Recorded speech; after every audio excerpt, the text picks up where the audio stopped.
Hi friends. इस video के thumbnail से आपको तो समझ में आ गया है कि वीडियो में क्या डिस्कस करने वाला हूँ और किसके बारे में डिस्कस करने वाला हूँ। देखो, स्टेट बैंक ऑफ इंडिया का ये जो नोटिफिकेशन है ना, सीबीओ का, ये एक बहुत ही सुनहरा अपॉर्चुनिटी होता है एसबीआई ज्वाइन करने का एंड एक जगह लंबे समय तक रहने का, वो भी घर के पास। तो ऐसे और कौन से रीजंस हैं जिन वजह से आपको एसबीआई सीबीओ को बहुत सीरियसली लेना है, क्योंकि this can be an opportunity for life time. ठीक है, तो शुरू करते हैं हमारा छोटा सा video. Very good afternoon and welcome to IXMB। तो जैसा आप मैंने थंबनेल पे ही बताया था, टॉप 5 रीज़न। तो सबसे पहला रीज़न क्या है? देखो, सबसे पहला रीज़न है वैकेंसी। अगर आप वैकेंसी देखोगे 2021 में इसमें वैकेंसी था 1226। उसके बाद था 1422। उसके बाद ये हुआ 5447। अब ये है 2964। हाँ, अगर मैं लास्ट नोटिफिकेशन से कंपेयर करूँ तो जाहिर सी बात है ये बहुत कम है, कंपैरेटिवली बहुत कम है इन टर्म्स ऑफ परसेंटेज। लेकिन अगर स्टैंड अलोन आप देखोगे ना, 2964 मतलब 3000 vacancy on approx. 3000 vacancy in SBI, मतलब ये बहुत बड़ा है। ठीक है, still it's a huge opportunity, huge. जहाँ पे अभी एग्जामिनेशन में 16 वैकेंसी, 15 वैकेंसी, 66 वैकेंसी, इस तरीके से वैकेंसी आने लगा है। उसके कंपैरिजन में अगर state Bank of India 3000 vacancy लेके आ रहा है तो इससे बेटर तो कुछ हो ही नहीं सकता। That is why it is an opportunity for life time. बढ़ते हैं आगे, रीज़न नंबर 2 की तरफ चलते हैं। तो देखो, जो रीज़न नंबर 2 है ना, ये है ट्रांसफ़र। ये एक बहुत इंपॉर्टेंट पॉइंट है, आपको समझना है कि एसबीआई का सर्कल होता है। ठीक है, कभी कभी मतलब कुछ कुछ सर्कल्स थोड़े से बड़े हैं, कुछ सर्कल्स छोटे हैं। जो बड़े सर्कल है ना, उसमें कई कई छोटे छोटे 2-3 राज्य भी आ जाते हैं।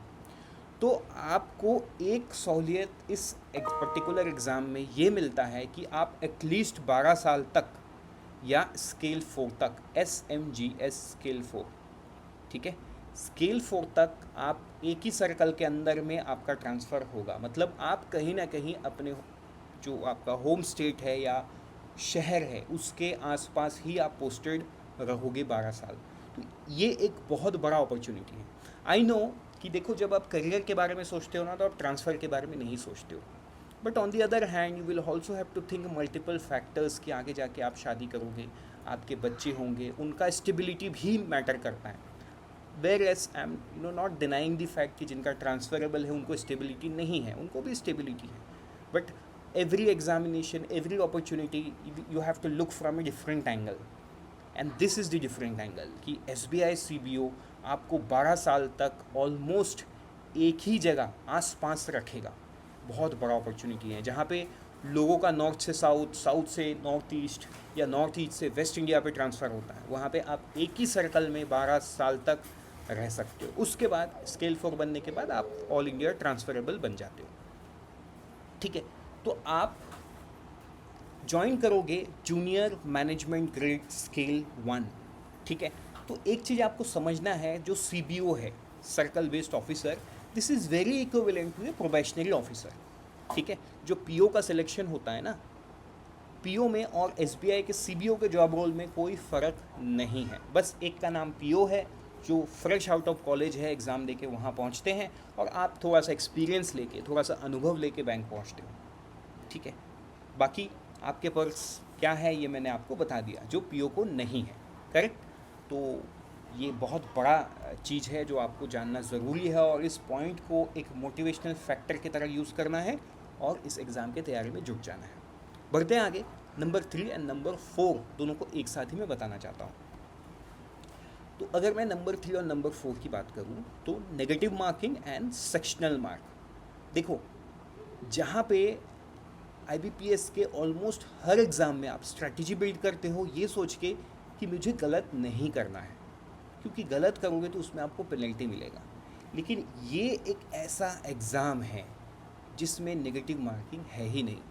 इसका मतलब एक ऑप्शन इसमें ये भी होता है, ऑल्दो ऐसा नहीं करना चाहिए, but still you know where you have a doubt between two options and when you have a negative marking, तो आपको ना वहाँ पे थोड़ा डायलेमा हो जाता है कि यार इसको मैं लगाऊं कि नहीं लगाऊं। क्योंकि ऐसा हो सकता है कि आपने गलत वाले पे लगा दिया और आपको पेनल्टी मिल गया। लेकिन इस एग्ज़ाम में ऐसा डायलेमा होने का कोई चांस ही नहीं है, क्योंकि नेगेटिव मार्किंग नहीं है। गलत हो गया तो कोई बात नहीं, पेनल्टी नहीं है, गलत है, बट अगर सही हो गया you can get A mark, that's the difference. तो देखो, एग्ज़ाम एक डायलेमा आपके मन में और है, क्योंकि एसबीआई है, पीओ लेवल की जॉब है, तो ये एग्ज़ाम बहुत टफ आता होगा। That's a general notion across student, but let me clarify, ऐसा नहीं है। नेगेटिव मार्किंग का नहीं होना ही एग्ज़ाम ईजी बना देता है, पहला बात।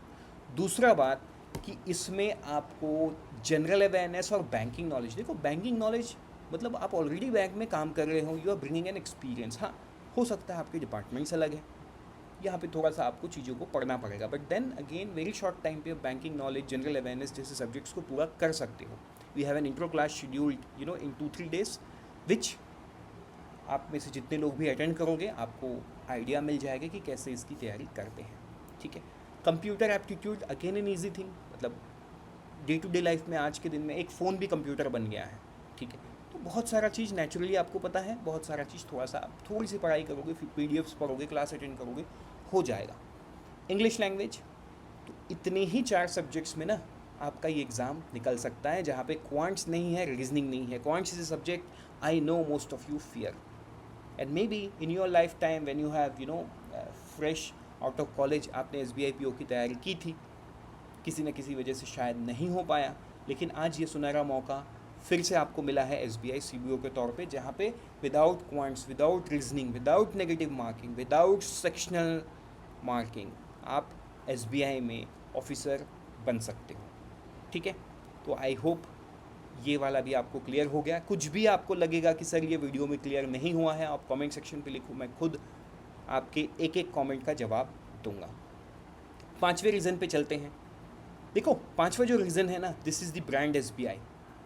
SBI is a brand. एक समय था इंडिया में रिलायंस इंडस्ट्रीज सबसे ज़्यादा प्रॉफिट बना के देता था, and obviously it's something to proud of, क्योंकि कोई भी कंट्री में जो सबसे हाईएस्ट प्रॉफिट बना के दे रहा है कंपनी, जाहिर सी बात है उसको हर कोई जानेंगे। लेकिन पिछले कुछ सालों से, पिछले कुछ क्वार्टर से state Bank of India Reliance industries को भी पीछे छोड़ दिया है इन टर्म्स ऑफ प्रॉफिट। तो देश का, this is not only a public sector bank, this is a company which makes highest profit, that too public sector company, जहाँ पे ये जो कंपनी है भारत सरकार द्वारा ओन किया जाता है, ठीक है। तो अगर ये जो न्यूज़ आर्टिकल है ना, आज से 2 वीक पहले का है, अगर आप इसको पढ़ोगे, State Bank of India alone contributed over 40% of the total earning. अगर पब्लिक सेक्टर बैंक्स का क्यूमुलेटिव प्रॉफिट देखोगे तो 1.78 लाख करोड़ है, जो पहला लाइन पे लिखा हुआ है। तो इसका 40% मतलब 70,901 करोड़ एसबीआई अकेले कमाया है। तो आप सोच सकते हो कि एसबीआई जैसे ब्रांड के साथ काम करोगे तो आपका करियर भी ब्रांड ही बनेगा, right. So with this I would like to end the video. आपका समय बहुत कीमती है, आप पढ़ाई करो। Thank you and all the best. कुछ भी डाउट है कमेंट सेक्शन में लिखो। We are starting our classes very soon. Classes में descriptive English, computer, financial awareness, general awareness, सब की क्लासेस होने वाली हैं, ठीक है।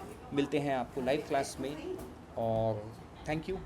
फिर always remember we help you prepare 50% faster.